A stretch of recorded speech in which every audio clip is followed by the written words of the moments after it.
Hey, it's Dr. Maria again with Minutes for Moms, here to give you more practical pediatric advice.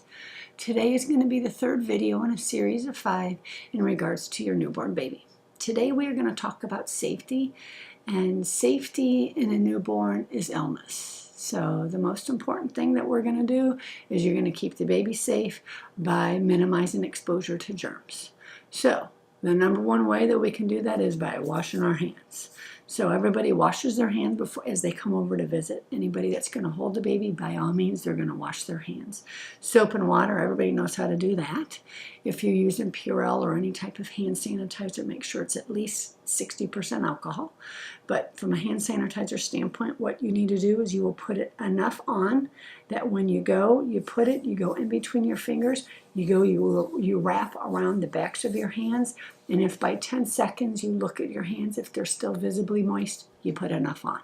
So that's going to be important as we are out and about and we don't have soap and water that we can use. If you have any children at home and they're school-age children, one thing I have everybody do is when they come home from school, the child will take its shirt off and wash all the way up to those elbows. So with that, all those germs from my classmates are now in the laundry room, and we don't have to worry about that getting on the baby. The older siblings and cousins, and really anybody for that matter, the kisses are going to stay on the top of the head and on the stomach, not on the hands, not on the face. And with that being said, that will minimize the germ exposure as well. So with that being said, if the baby does kind of feel warm, act sick, if you're thinking, what the heck is the matter with you? I want you to take a temperature. If you just want to know what the temperature is, I don't care how you take it. But if you're thinking you are not acting right, you're going to take a rectal temperature. And that can freak people out. But for the most part, if you follow simple instructions, for the most part, there's no way that you're going to hurt the baby.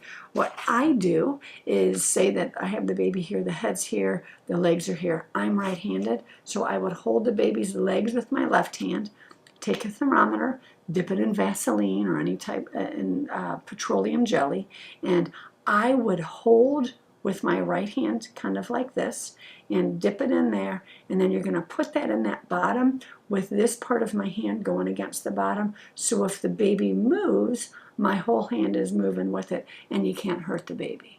Any rectal temperature above 100.4, 100.4 is considered a fever. That is not considered normal, and that is something that needs to be addressed.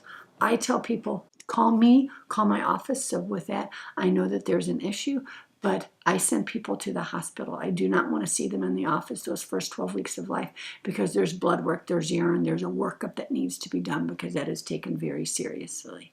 So to recap, what is most important from a safety standpoint is illness. You need to protect the baby from any type of illness by hand washing and good hygiene.